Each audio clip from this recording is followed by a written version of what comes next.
बिस्मिल्लाहिर्रहमानिर्रहीम। अस्सलाम वालेकुम। Welcome to Mad Art cloud.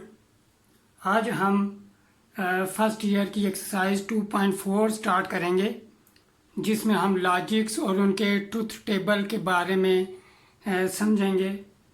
पहले हम मुख्तलिफ लॉजिक को हम देखते हैं कि उनकी डेफिनीशन क्या है, उनको अंडरस्टैंड करने की कोशिश करते हैं। इंडक्शन क्या होती है?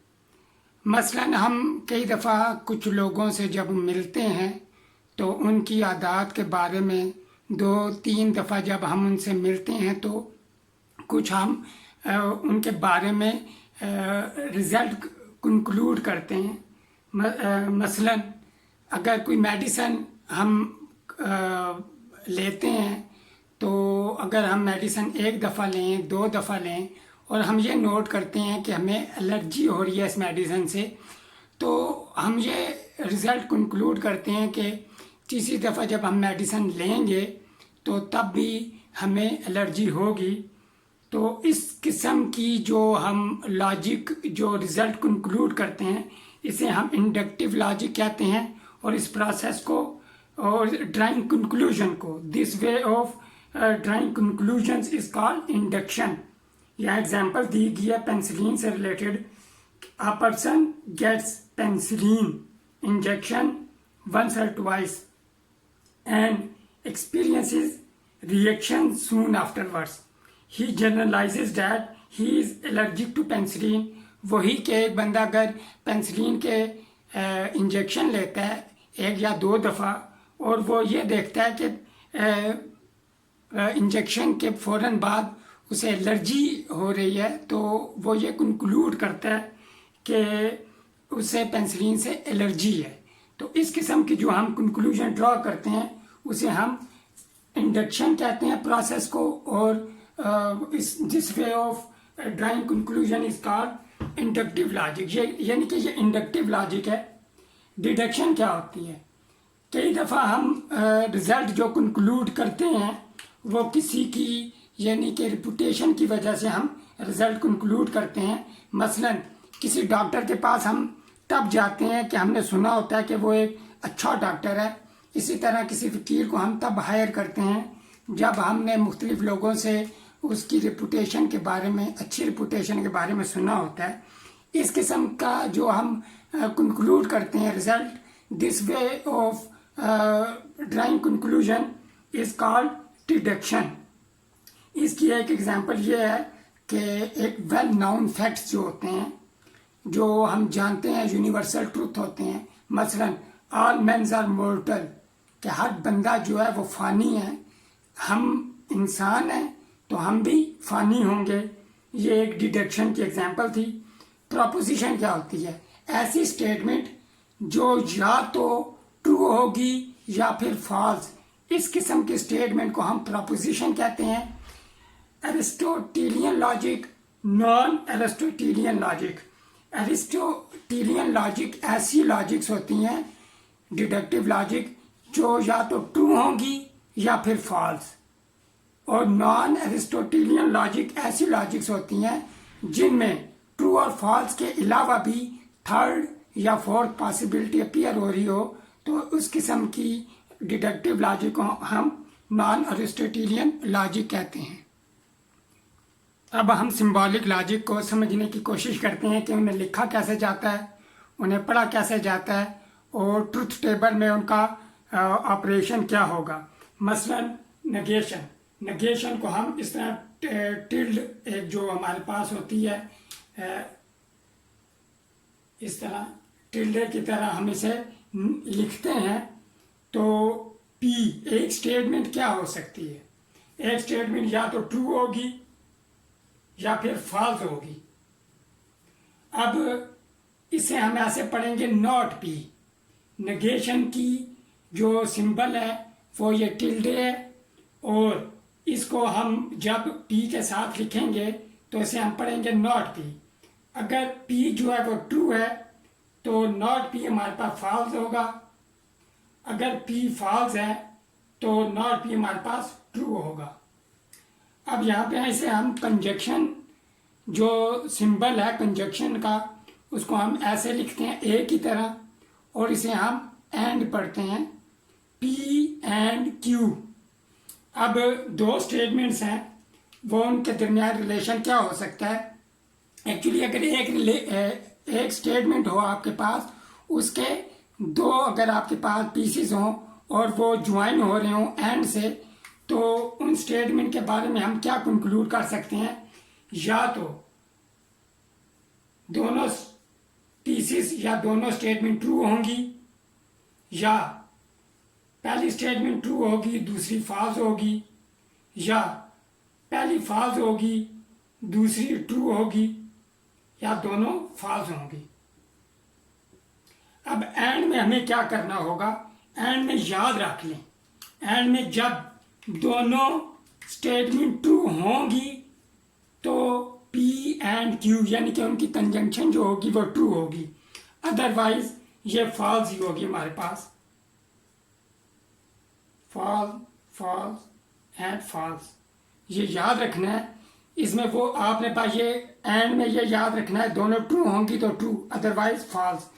अब डिसजंक्शन में आए, डिसजंक्शन की जो सिंबल है वो वी की तरह है, उसे और पढ़ते हैं पी और क्यू। अब यहाँ भी हम ये टेबल बनाएंगे, पी और क्यू के दरमियान जो रिलेशन है। टेबल बनाने का आसान तरीका ये है कि आप लिखें ट्रू ट्रू, फॉल्स फॉल्स, या ट्रू फॉल्स, ट्रू फॉल्स। अब पी और क्यू में याद रख लें, ये कंजंक्शन का उल्ट होता है, जिसका कंजंक्शन में अगर दोनों ट्रू हो तो ट्रू होगी, इनके कंजंक्शन पी एंड क्यू तब ट्रू होगी। डिसजंक्शन में ये होता है कि अगर दोनों फॉल्स हों, स्टेटमेंट्स दोनों फॉल्स हों, तो उनकी डिसजंक्शन पी और क्यू फॉल्स होगी, अदरवाइज ये ट्रू होगी, ये अदरवाइज ये ट्रू। अब हम पढ़ते हैं पी इम्प्लाइज क्यू, इम्प्लीकेशन और कंडीशनल। इम्प्लीकेशन और कंडीशनल को हम ऐसे लिखते हैं, इसके टेबल को हम डिस्कस करते हैं अभी। पी इम्प्लाइज क्यू, इसे हम इम्प्लीकेशन या कंडीशनल पढ़ते हैं।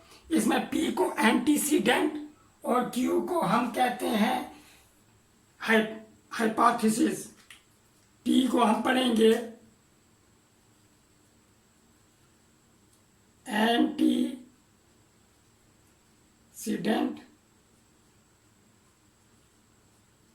और क्यू को हम हाइपोथेसिस पढ़ते हैं।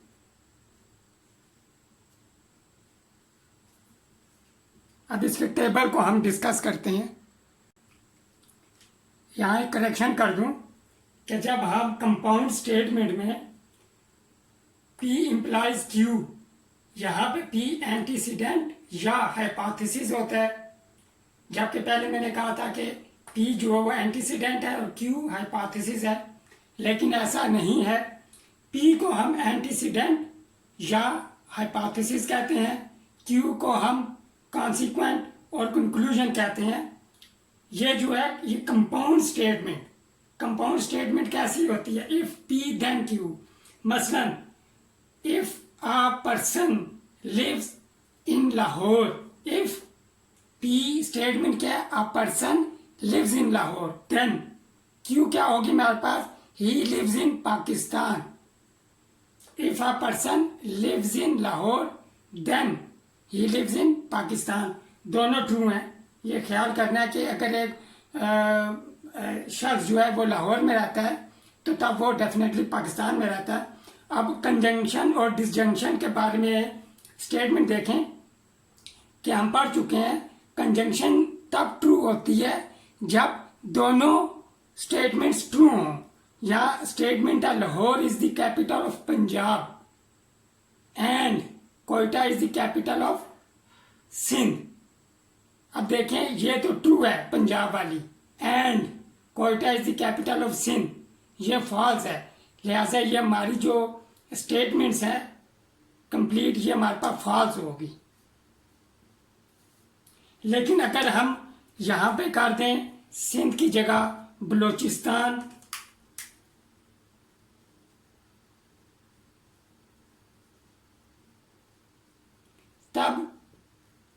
Lahore is the capital of Punjab true है, and Quetta is the capital of Balochistan ये भी ट्रू है। इस केस में दोनों स्टेटमेंट्स ट्रू हैं, कंजंक्शन इनकी ट्रू होगी। अब डिसजंक्शन में देखें, डिसजंक्शन में हमने पढ़ा था अगर दोनों फॉल्स होंगी स्टेटमेंट्स तब उनकी डिसजंक्शन फॉल्स होगी। 10 इज़ अ पॉजिटिव इंटीजर, ये ट्रू है, और पाई इज़ अ रैशनल नंबर, ये फॉल्स है। पाई इरेशनल नंबर होता है, लेकिन हम पढ़ चुके हैं डिसजंक्शन उस वक्त फॉल्स होती है जब दोनों स्टेटमेंट फॉल्स हों, लेकिन जैसा कि यहाँ पहली ट्रू और दूसरी फॉल्स है, लिहाजा ये ट्रू होगी। लेकिन अगर यहाँ पे 10 की जगह ई लिख दूँ मैं, ई एक इरेशनल नंबर होता है, E is a positive integer और पाई इज़ अ रैशनल नंबर। अब दोनों स्टेटमेंट्स फॉल्स हैं तो डिसजंक्शन भी इनकी फॉल्स होगी। ये याद रख लें, कंजंक्शन उस वक्त ट्रू होती है जब दोनों स्टेटमेंट ट्रू हों, तब ये ट्रू होती है, और डिसजंक्शन उस वक्त फॉल्स होती है जब दोनों स्टेटमेंट फॉल्स हों हमारे पास। अब इम्प्लीकेशन और कंडीशनल, इसको हम ऐसे लिखते हैं, ये कंपाउंड स्टेटमेंट होती है। तो इम्प्लीकेशन कंडीशनल, पी हमारे पास true true false false, Q हमारे पास ट्रू फॉल्स ट्रू फॉल्स। अब पी इम्प्लाइज क्यू क्या होगी? पी इम्प्लाइज क्यू उसी वक्त हमारे पास फॉल्स होगी, याद रख लें, जब हमारे पास जो एंटीसीडेंट है वो ट्रू हो और कॉन्सिक्वेंट हमारे पास फॉल्स हो। यानी कि अगर ट्रू फॉल्स कंपाउंड स्टेटमेंट में अगर हमारे पास पहली स्टेटमेंट ट्रू सेकंड फॉल्स हो तो ये फॉल्स होगा, अदरवाइज सारे ट्रू होंगे हमारे पास। ये याद रखना है अब आपने इम्प्लीकेशन या कंडीशनल स्टेटमेंट में। कंडीशनल में बार बार कह रहा हूँ, जब ट्रू फॉल्स होगा तो फॉल्स आएगा हमारे पास। ऐसी प्रोपोजिशन जो हमारे पास लिखी हो P implies Q and Q implies P, इसको हम शॉर्टली ऐसे लिख सकते हैं और इसको हम पढ़ेंगे P if and only if, IFF if and only if Q, और इसको हम प्रोपोजिशन को बाई कंडीशनल कहते हैं। अब बाई कंडीशनल का हम टेबल कंस्ट्रक्ट करते हैं। तो P हमारे पास true true false false, Q हमारे पास ट्रू फॉल्स ट्रू फॉल्स, और P इम्प्लाइज Q, ये हम जानते हैं अगर हमारे पास ट्रू इम्प्लाइज फॉल्स आए तो तब हमारे पास P इम्प्लाइज Q फॉल्स आता है। तो अब हम कंडीशनल देखेंगे, ट्रू ट्रू हमारे पास ट्रू आएगा, यहाँ पे भी ट्रू, यहाँ पे भी ट्रू, क्योंकि P implies Q, true implies F हमारे पास फॉल्स आता है। इसी तरह अब हमने Q इम्प्लाइज P देखना है। Q इम्प्लाइज P ट्रू, और ट्रू की जगह यहाँ ट्रू आएगा। फॉल्स इम्प्लाइज ट्रू, हमारे पास ट्रू आएगा। ट्रू इम्प्लाइज फॉल्स, हमारे पास यहाँ फॉल्स आएगा, और फॉल्स इम्प्लाइज फॉल्स ट्रू आएगा हमारे पास, यहाँ पे फॉल्स आ जाएगा। अब हमने इन दोनों के दरमियान कंजंक्शन डिस्कस करनी है। P implies Q and Q implies P। हम पढ़ चुके हैं कि अगर ट्रू एक स्टेटमेंट ट्रू हो एंड दूसरी स्टेटमेंट भी ट्रू हो तो हमारे पास जो है कंजंक्शन उनकी ट्रू आती है, ट्रू एंड ट्रू। यहाँ पे हमारे पास ट्रू आएगा, फॉल्स एंड ट्रू, फॉल्स आएगा यहाँ पे, ट्रू एंड फॉल्स, यहाँ पे भी फॉल्स आएगा, ट्रू एंड ट्रू, हमारे पास ट्रू आएगा। यहाँ से हम देख सकते हैं कि बाई कंडीशनल दो स्टेटमेंट्स की जो बाई कंडीशनल होगी हमारे पास, वो उस वक्त ट्रू होगी जब दोनों ट्रू होंगी। अब बाई कंडीशनल में हम देखेंगे, बाई कंडीशनल में हम देखेंगे कि P implies Q, Q implies P, और इसको हम प्रोपोजिशन को बाई कंडीशनल कहते हैं। P implies Q, Q implies P, P implies Q, और P implies Q, Q implies Q, और इसको हम अदरवाइज फॉल्स आएगी। ये बाई कंडीशनल आ गई। अब हम डिस्कस करते हैं conditional. P implies Q, P implies Q, हम conditional related with the given conditional ये डिस्कस करते हैं। फर्स्ट करें, हमें एक कंडीशनल दी गई है बी, P implies Q। इस जो हमारे पास प्रपोजिशन है, कंडीशनल है सॉरी, इसका कन्वर्स क्या होगा हमारे पास? कन्वर्स याद रख लें। कन्वर्स में हमें यह करना पड़ता है कि हम इनकी पोजीशन को चेंज कर देते हैं। P implies Q का जो कन्वर्स होगा वो होगा Q implies P। अब P implies Q का इन्वर्स क्या होगा? P implies Q का इन्वर्स हमारे पास होगा not P implies not Q। अब इसी तरह कॉन्ट्रापोजिटिव जो होता है वो कन्वर्स और इन्वर्स दोनों को हमने इसमें मिक्स करना होता है। अब देखें, P implies Q का कॉन्ट्रापोजिटिव ये होगा कि पहले हम कन्वर्स लेंगे, फिर उसके बाद नॉट ले लेंगे, दोनों की निगेशन ले लेंगे। Not Q implies not P जो होती है वो कॉन्ट्रापोजिटिव हो जाएगा हमारी गिवन कंडीशनल का। क्वेश्चन 1 में हमें बाई कंडीशनल दी गई हैं और हमने उनके कन्वर्स, इन्वर्स और कॉन्ट्रापोजिटिव फाइंड करने हैं। अब कन्वर्स हमारे पास not P implies not Q का कन्वर्स हम क्या करते हैं, सिर्फ पोजीशन चेंज कर देते हैं कन्वर्स में। ये हो जाएगा कि Q implies not P। Inverse में हम ये करते हैं कि नॉट को इंट्रोड्यूस करवा देते हैं। ये नॉट P है तो नॉट ऑफ नॉट P, याद रखिए not of not P equal होगा P के। तो यहाँ पे हमारे पास P implies नॉट Q आ जाएगा और इसका कॉन्ट्रापोजिटिव जो होगा वो कन्वर्स और इन्वर्स का जो होगा वो कॉम्बिनेशन होगा। यानी कि हम पहले कन्वर्स लेंगे, फिर हमने इनके साइन चेंज कर देने हैं। यहाँ पे आ जाएगा हमारे पास नॉट Q और यहाँ पे P, ये कॉन्ट्रापोजिटिव आ गया। अब सिमिलरली यहाँ पे हम लिख लेंगे P implies Q और यहाँ पे इन्वर्स आ जाएगा not Q implies not P और इसका contrapositive not P implies not Q। यानी कि इन्वर्स का जो कन्वर्स होता है वो हमारे पास कॉन्ट्रापोजिटिव होता है।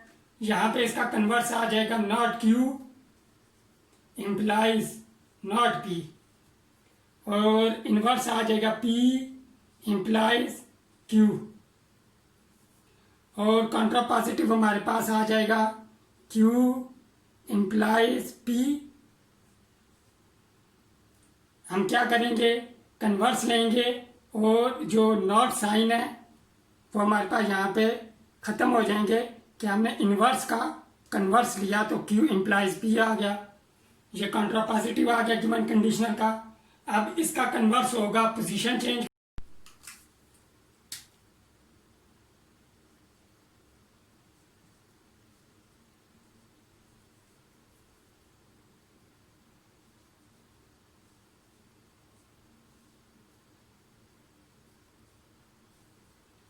और इसी तरह हमारे पास जो फोर्थ कंडीशनल थी उसका कन्वर्स, इन्वर्स और कॉन्ट्रापोजिटिव आ गया।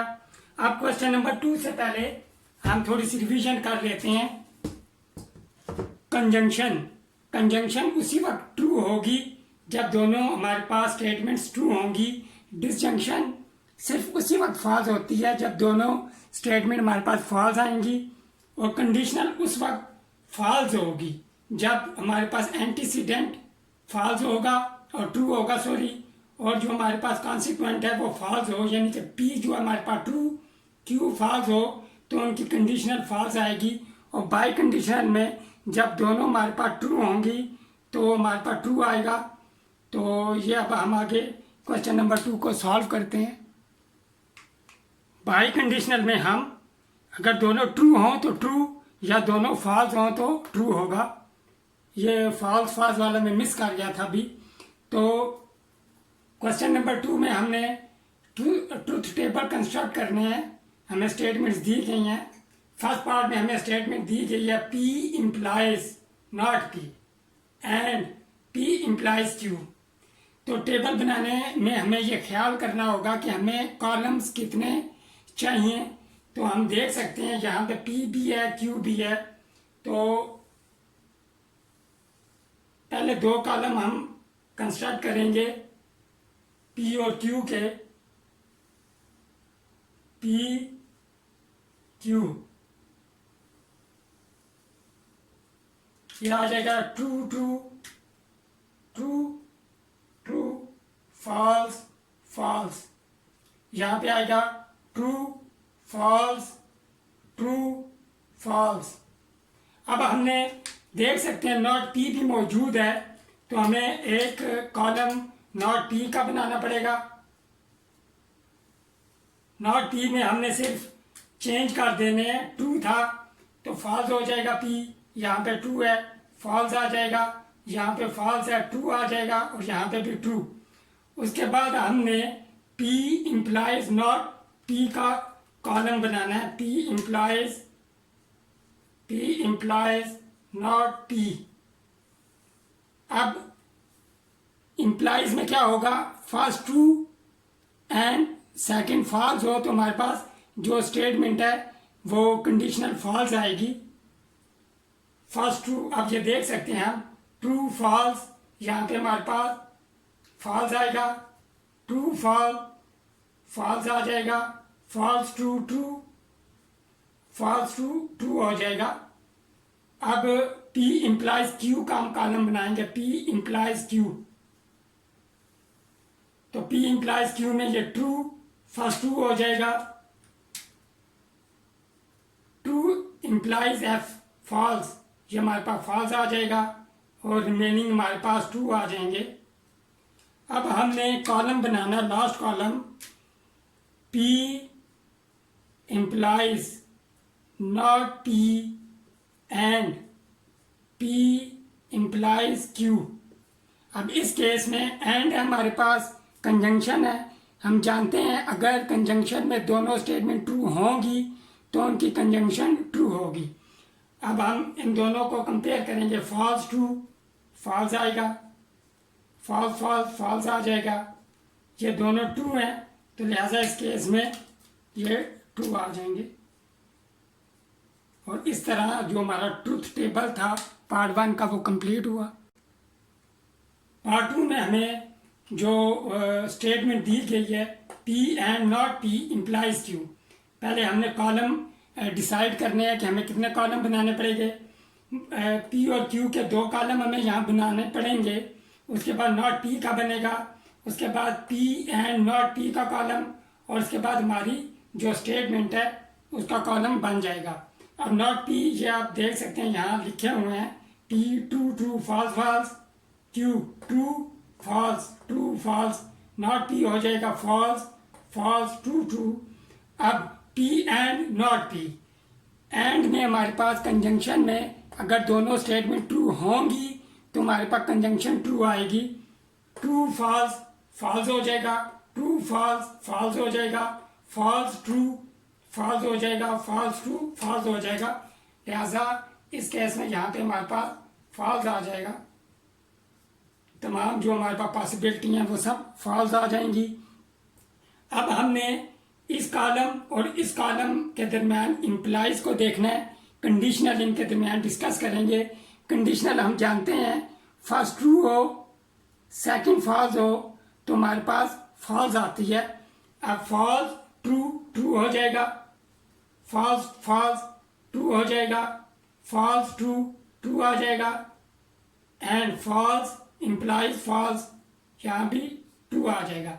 ऐसी स्टेटमेंट जिसमें तमाम पॉसिबिलिटीज ट्रू हो जाएं, ये याद रखें, उसे हम टोटोलॉजीज कहते हैं। ये हमारे पास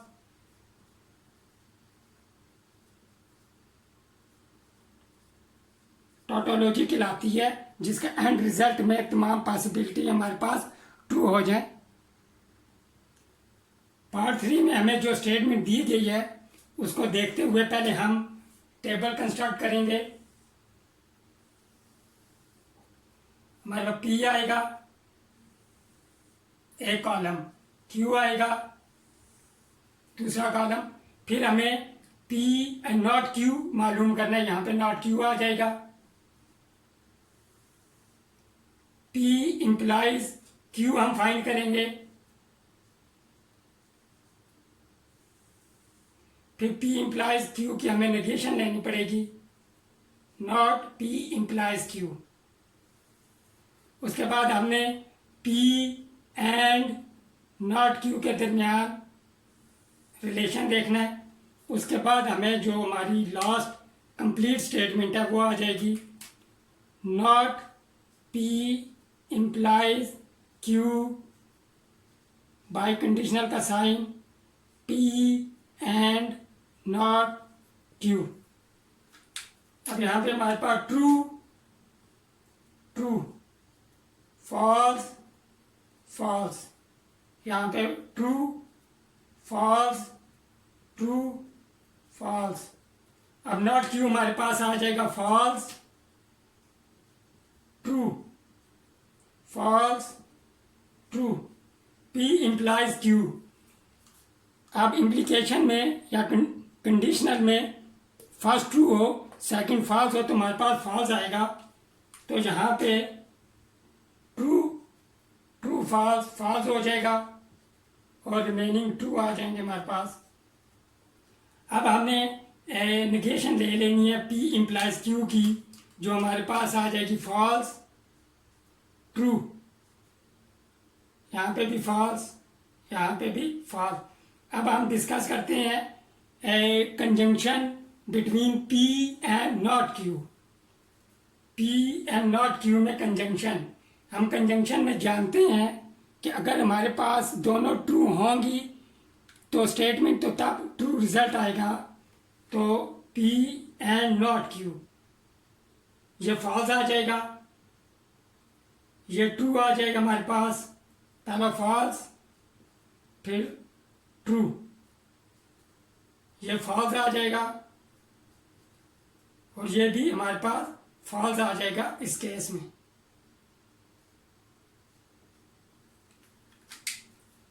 अब हमने बाय कंडीशनल देखनी है इस कॉलम और इस कॉलम के दरमियान।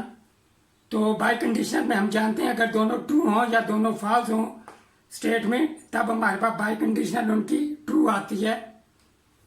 फॉल्स फॉल्स यहाँ पे ट्रू आ जाएगा, ट्रू ट्रू यहाँ पे true, false false true and again false, if and only if false, ये भी true। अब ये भी हमारे पास जो स्टेटमेंट है टोटोलॉजी है। यहाँ पे हम इस लेक्चर को एंड करते हैं। नेक्स्ट वीडियो में हम क्वेश्चन नंबर 3 और 4 को सॉल्व करेंगे। टिल देन टेक केयर, अल्लाह हाफिज़।